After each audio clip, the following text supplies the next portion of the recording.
Hello fellow creators, welcome to my YouTube channel. Hope you're doing well. So as you can see from the title of this video, I'm going to be explaining sewing terms that I feel like every sewist should know. It doesn't matter if you're a beginner that is just starting in sewing, or you already have experience with sewing and you just want to make your garments making more professional, and that you just want to delve into pattern making, then this is the video for you. So I'm going to be explaining all the sewing terms, and I'm going to leave timestamps down below so that if you're looking for any sewing term in particular, then you can just go check that out. So yeah, without further ado, if you want to know all the sewing terms that I have for you, then make sure you keep on watching.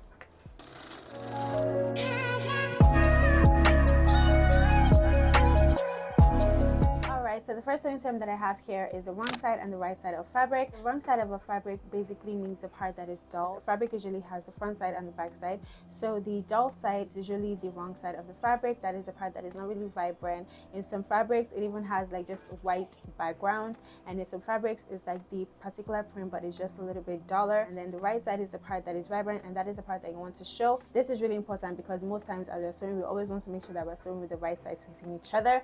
And the reason why we want to sew with the right sides facing each other is so that when we open it up, it's going to be just the right side that is showing, okay, and the wrong side is going to be inside the clothes. That is just something you want to keep in mind, so that when you're sewing, you don't accidentally sew and then you're sewing like the right side with the wrong side and everything just comes out like terribly. No, okay, we don't want to do that. All right, so now the second term that I'm going to be explaining is the hem. So I'm going to be explaining this in two different ways. I'm going to be explaining it as a noun and also as a verb. Okay, so hem as a noun basically means the bottom edge of the piece of clothing. Okay, so it could be like the bottom edge of the skirt, it could be the bottom edge of the top, it could be the bottom edge of even a sleeve. So yeah, that is just what the hem means. And then in order for you to hem the bottom edge of that fabric, that is hem in a verb. So the hem basically means when you just fold over the bottom part of the fabric and then you just sew on it. So we basically always do that in order for us to prevent fraying, because as we cut it, it's going to start fraying, especially with fabrics that fray a lot. So in order for us to prevent that fraying, we just always want to make sure that we hem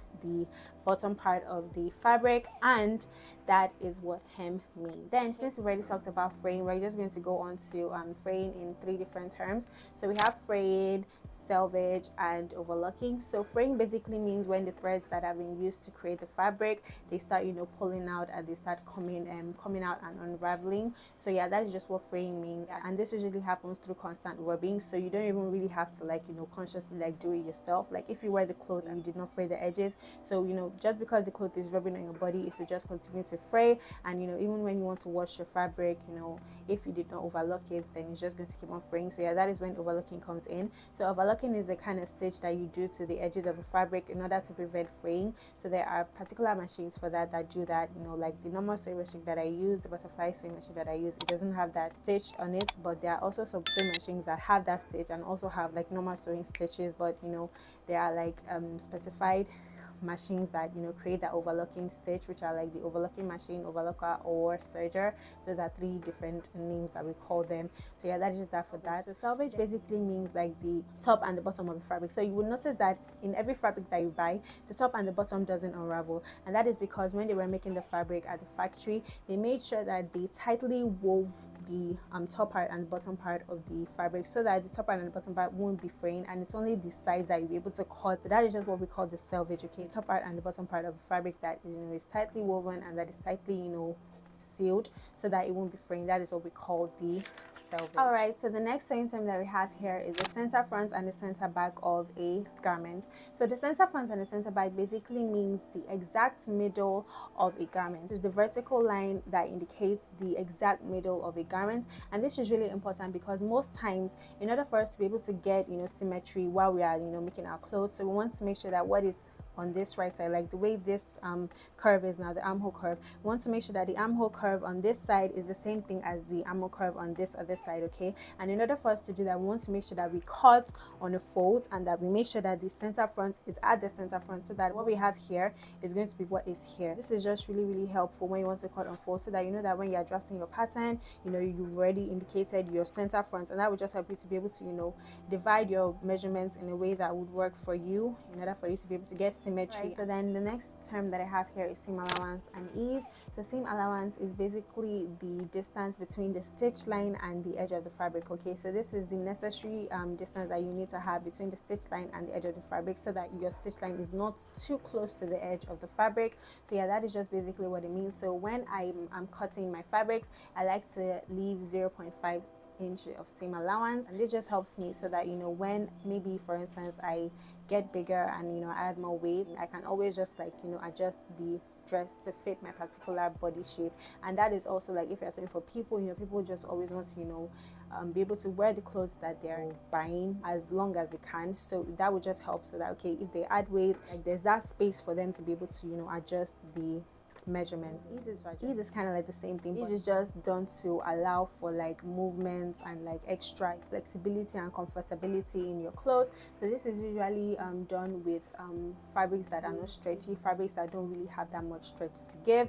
And also when you are like making dresses that are form fitting, when you want them to really fit on your body, that is when, you know, you get to apply ease in particular.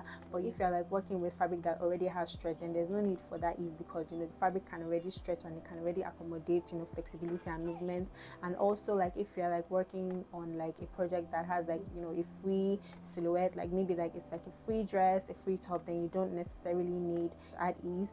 So yeah, that is just that for that. Then the next thing that I have here are notches. So notches are just basically small cuts and small snips that you make to fabrics, and I use notches in two different ways. So the first way that I use notches is that, like most times we usually just sew straight stitches, right? But when you want to sew a curve, like maybe you want to sew like the neckline, or you want to sew the armhole, you know that those are like curves. Okay, those are like specific curves. So when you sew curves and then you want to turn it over, you would notice that it would not really stay, because there's a lot of tension, because, you know, we are supposed to be sewing straight lines, but because we're trying to, you know, accommodate the fabric and we're trying to like, you know, manipulate the fabric into, you know, making that curve, then there's going to be tension. So in order for you to release that tension, and in order for that place to be seamless and just lay flat, you just want to create small snips, and that would enable you to be able to like fold it over and everything is laying flat. So that is the first way that I, you know, use notches. And I also use notches when I want to indicate the particular place that I want to join the front panel and the back panel together. Do you understand? So like for instance, if I know that, okay,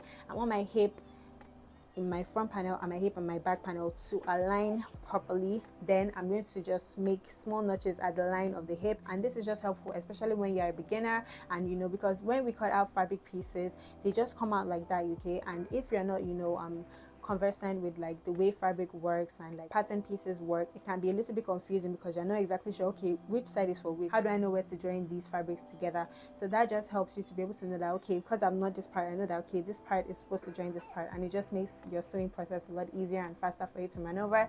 But if you're like already like an intermediate, and, you know, you've sewn that particular dress different times in different ways, and you don't really have a problem, and you may not really need to work with notches, but if you're a beginner, then I would really suggest that you do that. So for instance, if you know that, okay, you want your armhole to join at a particular place, you want your hips to join a particular place, you want the bust part, like your under bust part, to join at a particular place, then it's just best for you to knot that part, so that you know that, okay, while you're sewing your garments, you align all these notches together, and you will come out with, you know, a wonderful garments that is properly aligned, and that, you know, you didn't have to stress yourself over it. Now the next sewing term that I have here is facing, and facing is just like a small piece of fabric that we use in order for us to finish the raw edge of the fabric in different places. So I usually use facing for my necklines and for my armholes, and this is just because, you know, if you like cut out your neckline and you cut out your armhole, it's going to be raw edges. So there are like three ways that I use to, you know, finish my necklines and my armholes. I either use facing, like I said,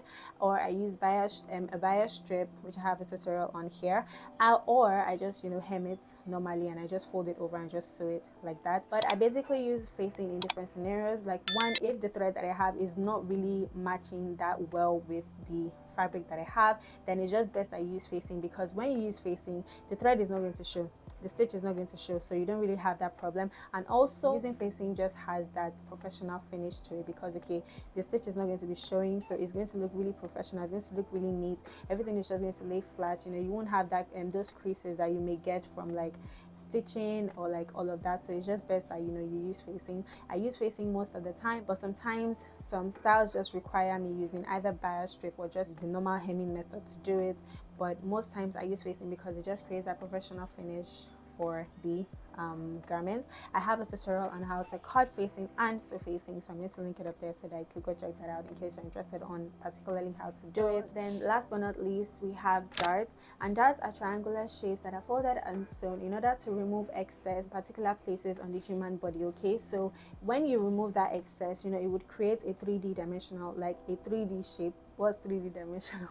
It will create a 3D shape, and you know that our bodies are not straight. Okay, our bodies have curves, our body has 3D dimensions. So in order for us to be able to create garments that can actually like fit onto that 3D shape and actually like, you know, go well with the 3D shape that our bodies have, then it's just best to create darts. So darts are usually created around the bust area, the hip area, and the waist area. So because those are the parts that we really do have like those darts, and darts just help to just create that 3D shape and just be able to like, okay, make garments that can actually really fit our body and just hug onto our body perfectly. Okay, because if I were just to sew like a straight stitch, it won't be able to accommodate my bust area because my bust area has this projection. Do you understand? So in order for us to, you know, mimic that same projection on fabric, then we use darts. Okay, so I'm going to make a full tutorial on how to do that later on, so just keep in mind with that. So yeah, that is it for this video. Thank you so much for watching this video. I hope you enjoyed it, and I hope that you learned something new.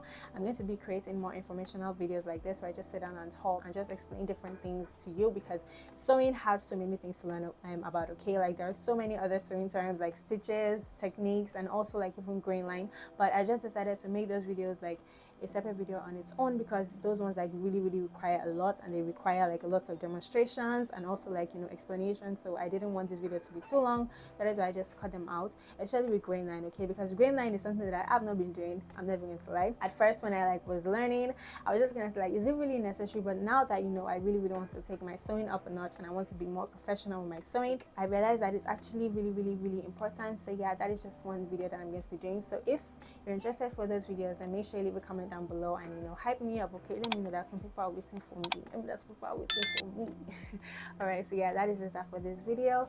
Please make sure you like this video, make sure that you give the video a big thumbs up, make sure that you subscribe. Okay, if you're not subscribed, make sure that you subscribe, make sure that you turn on the notification bell so that you get notified anytime I post a new video. So yeah, thank you so much for watching, and I will see you in my next video. Bye.